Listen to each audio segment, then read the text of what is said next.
Student હું છું Eden રાજગુરુ અને આજે આપણે જોવાનું છે બીકોમ સેમ 1 નું બિઝનેસ એકાઉન્ટિંગ 1 એમાં આપણે યુનિટ નંબર 1 જોઈ રહ્યા છીએ જેનું નામ છે વ્યવસાય વ્યક્તિના હિસાબો. બરાબર. આજે આપણે એમાં જાન્યુઆરી 2024માં પૂછેલો દાખલો જોવાનો છે. શું કહેવા માંગે છે? સંયમ, આકાશ અને પાર્થ 5:3:2ના પ્રમાણમાં નફો નુકસાન વહેંચતા સોલિસિટર પેઢીના ભાગીદારો છે. તેમની પેઢીનું તારીખ 31/3/2023ના રોજનું કાચું સરવૈયું નીચે મુજબ છે. એમાં વિગત ઉધાર જમા બાકી આપી છે આપણને. મૂડી ઉપાડ ફી અંગેનું અનામત શરૂઆતનું છે 1/4/2022નું. પુસ્તકો, ફર્નિચર, મોટરકાર, રોકડ બેંક, ફી અંગેના દેવાદારો, પગાર, શિખા ઉમેદવારનું પ્રીમિયમ, ખર્ચ પેટે એડવાન્સ, ટેલિફોન ખર્ચ, ઓફિસ ખર્ચ, ભાડું અને પરચુરણ ખર્ચ.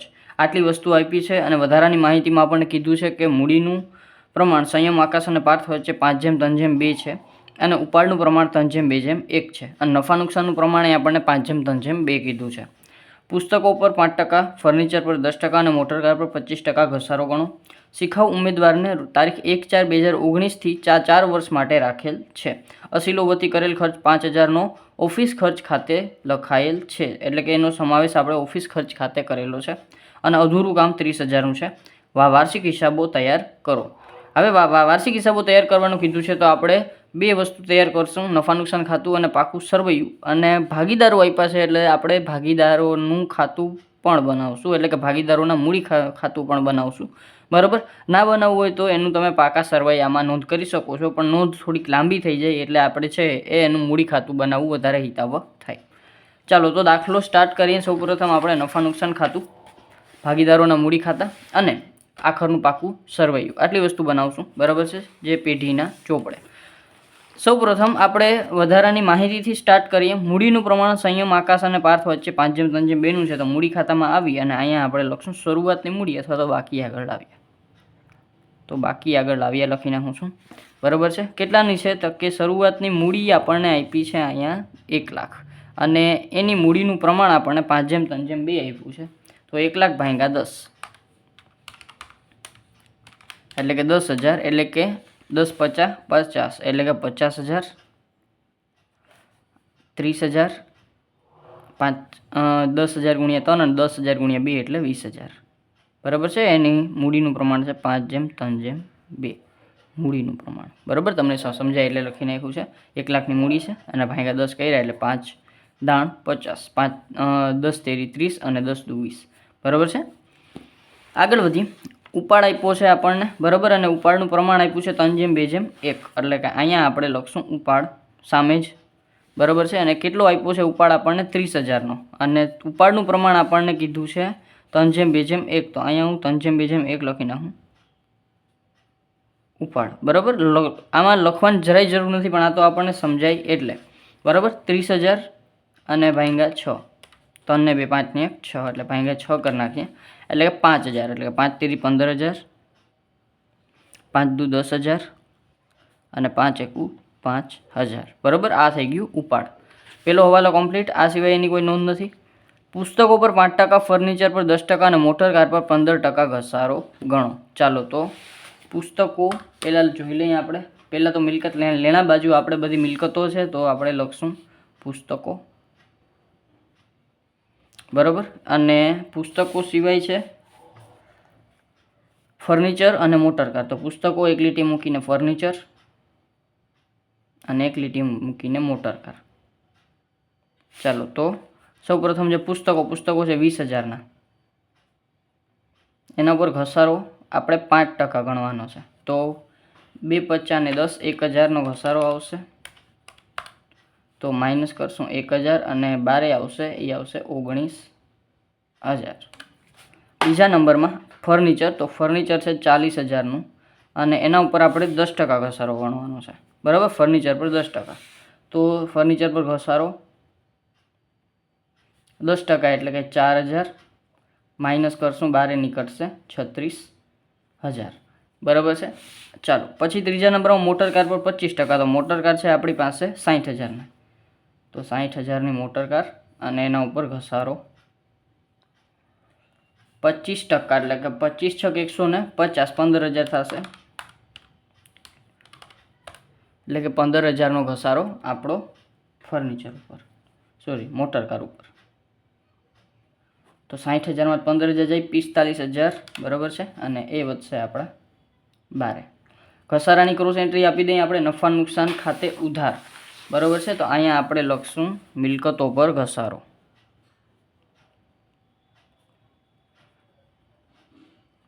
કેટલો કેટલો છે તો કે 1000, 4000 અને 15000. પુસ્તકો પર 1000, ફર્નિચર પર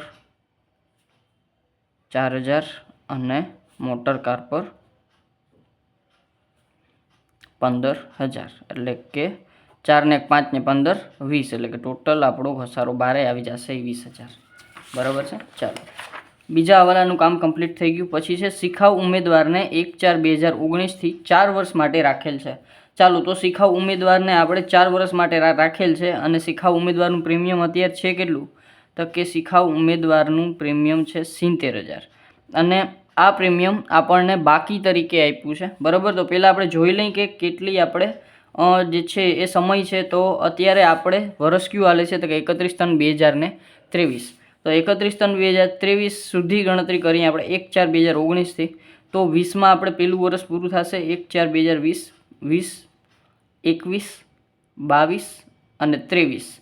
એટલે કે 23મું આ જે વર્ષ છે એ આપણું છેલ્લું વર્ષ છે, બરાબર. અને આના પછી આપણે કોઈ બાકી છે એ રહેતી નથી. મીન્સ કે આ 70000 છે એ આપણી ચાલુ વર્ષની આખરની બાકી છે, બરાબર છે. હવે આ આપણે છેલ્લી બાકી છે 70000, બરાબર છે. અને આ હવે આપણે ક્યાં છે તો કે નફા નુકસાનમાં લેવાની છે.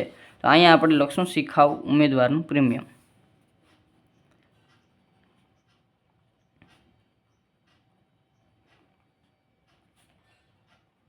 કેટલું તો કે 70000ની જે બાકી છે એ હવે આપણે ચાલુ વર્ષની આખરની બાકી છે, બરાબર છે. મીન્સ કે હવે હવેથી આપણે શિખાઉ ઉમેદવારનું કામ આપણે આ વર્ષે પૂરું થઈ જશે, બરાબર છે. આ વર્ષે કોન્ટ્રાક્ટ છે એ પૂરો, બરાબર છે. એટલે કે આ 70000ની જે છેલ્લી બાકી હતી એ આપણે ચાલુ વર્ષે માંડી વાયડી. હવે આપણે કોઈ બાકી છે એ રહેતી નથી જે આપણે મૂડી દેવામાં લઈ જાય, બરાબર છે. આ છેલ્લી વસ્તુ હતી જે આપણે નફા નુકસાનમાં જમા લઈ લીધી. પછી છે આ શિખાઉ ઉમેદવારનું કામ પૂરું થઈ ગયું. એક જ એન્ટ્રી આવશે એની 70000 જે આખરની આપણી પાસે બાકી હતી એ આપણે ચાલુ વર્ષે માંડી વાયડી, બરાબર છે. નફા નુકસાનમાં આવક તરીકે બતાવી દીધી. હવે આપણે કોઈ પણ જાતની બાકી રહેશે નહીં, કારણ કે 4 વર્ષ એના પૂરા થઈ ગયા. આ વર્ષે છેલ્લું હતું આ. પછી છે અસીલો વતી કરેલ ખર્ચ 5000 ઓફિસ ખર્ચ ખાતે લખાયેલ છે. હવે ખર્ચ ખરેખર અસીલો વતી કરેલો હતો પણ ભૂલથી ઓફિસ ખર્ચમાં લખાઈ ગયો છે.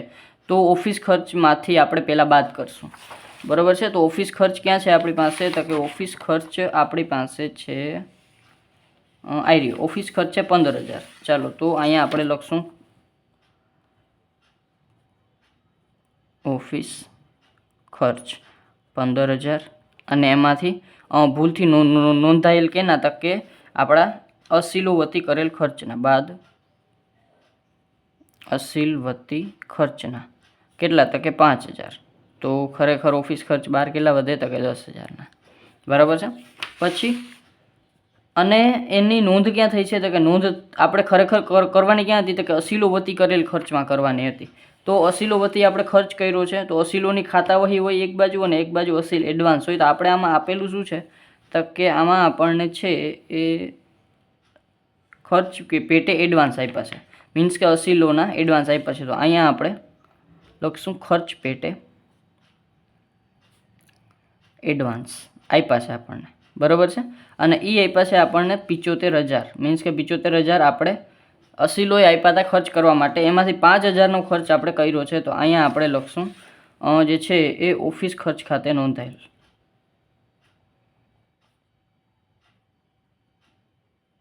અને આ એ માઇનસ થશે. શું કામ કે આપણે અસીલે એડવાન્સ આપ્યા હતા એમાંથી આપણે ખર્ચ કર્યો છે. તો આ આપણે માઇનસ કરશું 5000, બરાબર છે. એટલે 75માંથી 5 જાય એટલે 70000 આપણા બારે વધશે, બરાબર છે. અસીલો પાસેથી આપણે ખર્ચ કર્યો છે, બરાબર. અસીલો એડવાન્સ આપ્યા હતા આપણને ખર્ચ કરવા માટે, એમાંથી 5000નો ખર્ચો થયો છે એટલે આપણે માઇનસ કર્યા. હવે કદાચ અસીલ એડવાન્સ આપણને ના આપ્યા હોત અને આપણને અસીલોની ખાતાની બાકી એને ખાતા વહી આપી હોત જે આપણે મિલકત લેણા બાજુ લખીએ છીએ તો એમાં આપણે 5000 એડ કરત, બરાબર છે. ચાલો, આગળનો હવાલો છે આ થઈ ગયો ચોથો હવાલો. પછી છે અધૂરા કામ 30000ના છે. ચાલો, તો અધૂરા કામની બાકી તો તમને ખબર જ છે ચારે બાજુ આવશે, બરાબર છે. પહેલાં નફા નુકસાન જમા અધૂરા કામ 30,000 બરાબર. એ તો જો કે ફીમાં એડ થાય, પણ અત્યારે મેં અહીં લખી નાખ્યા છે. પછી અહીં અધૂરા કામની બાકી 30,000. આ સિવાય પાકા સરવૈયામાં અધૂરા કામ બે બાજુ આવશે 30,000 અને અહીંયા પણ અધૂરા કામ બરાબર એ બી 30,000 આપણા આવશે. બરાબર છે. 4 નોંધ એની થશે, મેં તમને સમજાવેલી છે. બરાબર છે. ચાલો પછી આ વસ્તુ થઈ ગઈ. પછી છે મૂડી થઈ ગયું. હવે આપણે હવાલાનું કામ થઈ ગયું, તો હવે આપણે એન્ટ્રી ઉપર જઈ મૂડી થઈ ગઈ, ઉપાડ થઈ ગયા, બેને આપણે નોંધ કરી દીધું. ફી, ચાલો તો ફી છે એ મળેલી છે 1,60,000. તો અહીંયા આપણે ફી છે મળેલ ફી 1,60,000 બરાબર છે. નફા નુકસાનમાં જમા. પછી ફી અંગેનું અનામત એનું કામ થઈ ગયું છે. પુસ્તકો ફી અંગેનું અનામત એનું કામ નથી થયું. ફી અંગેનું અનામત 1/4/2022. તો ફી અંગેનું અનામત છે 65,000. તો અહીંયા આપણે લખશું ફી અંગેનું જે શરૂઆતનું અનામત છે એ આપણે પૂરેપૂરું અહીંયા લખશું. બરાબર છે. તો એ છે 65,000. હવે આ ફી અંગેનું અનામતનું કામ થાય જ છે, તો આપણે એનું કામ પૂરું કરી લઈએ. હવે આપણે અનામત ચાલુ વર્ષે રાખવાની કેટલી હોય, તો કે જેટલા આપણા ફી અંગેના દેવાદારો હોય એ જેટલા હોય એટલી ને એટલી આપણે અનામત રાખવાની હોય. તો પહેલાં આપણે જોઈએ કે આપણું ફી અંગેનું અનામત ફી અંગેના દેવાદારો છે કેટલા. તો ફી અંગેના દેવાદારો છે આપણી પાસે 55,000. બરાબર છે. તો 55,000 જેટલું આપણે ચાલુ વર્ષે અનામત રાખવાનું છે. તો અહીંયા આપણે આ અનામત 65,000નું આવશે. અહીંયા આપણે ફી અંગેનું અનામત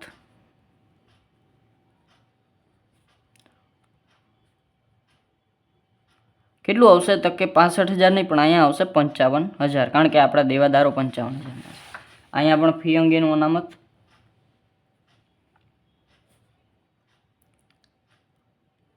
અને એ 55,000 આવશે. બરાબર છે.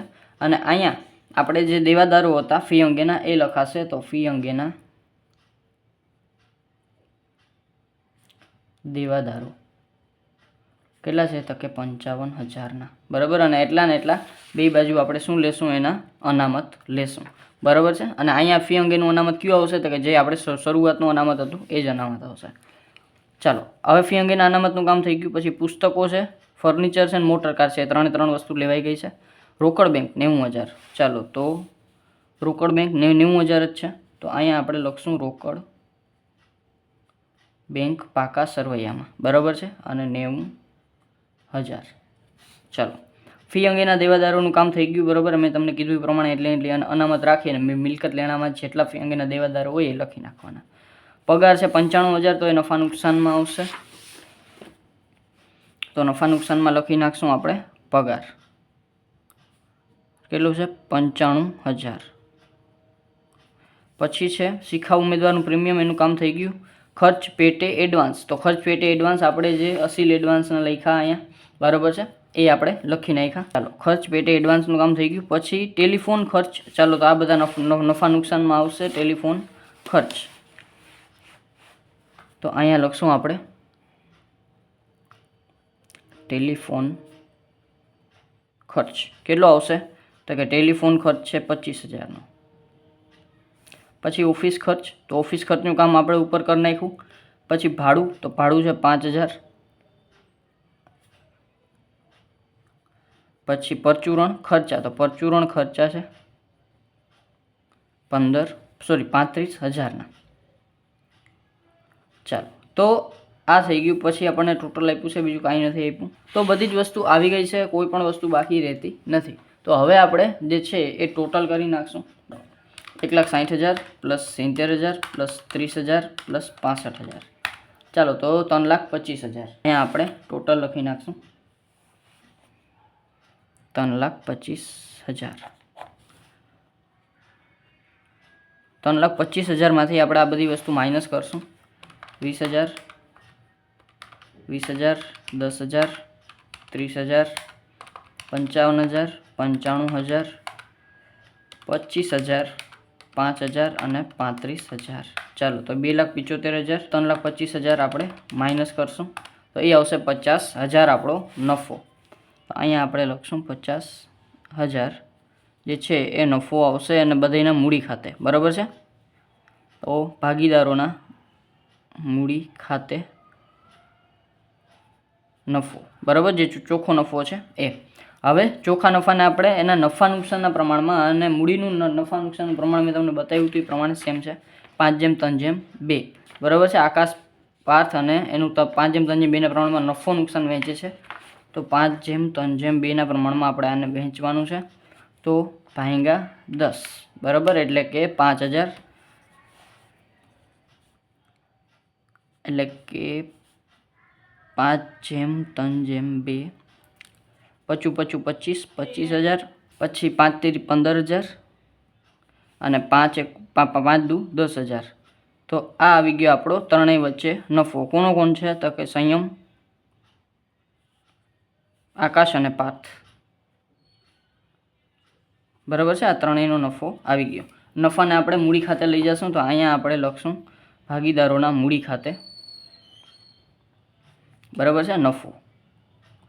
તો નફો છે આપણે 25,000, 15,000 અને 10,000, બરાબર છે. તો આ થઈ ગયો આપણો નફો.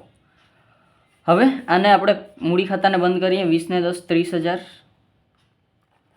30,000માંથી 5,000 જશે તો એ આવશે આપણો 25,000 અને આ થશે આપણે મૂડી દેવા બાજુ જે આપણે ફાઇનલ રોકડ લઈ જવાની છે, બરાબર છે એ. તો અહીં લખશું મૂડી દેવા ખાતે નફો, બરાબર છે, જે નફો આપણે લઈ જવાનો છે. 30 ને 15 45, તો 45,000 આના અને 45,000માંથી 10,000 જશે એટલે 35,000 આપણે લઈ જશું અને 50 ને 75,000, ચાલો તો 75,000 ટોટલ આનો. 75,000માંથી 15 જાય એટલે કે 60,000 આપણો વધશે, બરાબર. અને આ સંયમ બધા લઈ જશે, બરાબર. તો અહીંયા આપણે લખી નાખશું મૂડી ખાતેથી નફો જે આવ્યો એ નફો અથવા રોકડ તમે જે કહ્યું એ, બરાબર. સંયમ, આકાશ અને પાર્થ, બરાબર છે. કેટલા તક કે 60 35 અને 25, 60,000 35,000 અને 25,000 અને એ બધો ટોટલ થઈ એટલે 1,20,000 બારે આવશે. ટોટલ કરી નાખીએ આનો પ્લસ 1,20,000, 70,000, 30,000 અને 55,000, એ આવશે 2,75,000 અને 2,75,000 આ બાજુ પણ આવવું જોઈએ. 19,000, 36,000, 45,000, 55,000, 30,000 અને 90,000. ચાલો તો આ 2,75,000 આ બાજુ પણ આવી ગયો, બરાબર છે. તો આ થઈ ગયો આપણો 2024માં પૂછાયેલો દાખલો. એકદમ ઇઝી હતો, બરાબર છે. એક બે વસ્તુ તમને ખ્યાલ હોય તો ક્યાંય વાંધો આવશે નહીં, બરાબર. છતાં કાંઈ ડાઉટ રહી જાય તો મને કોમેન્ટ બોક્સમાં પૂછી શકશો અને જો વિડીયો ગમ્યો હોય તો લાઇક શેર સબસ્ક્રાઈબ જરૂરથી કરી નાખજો. Thank you.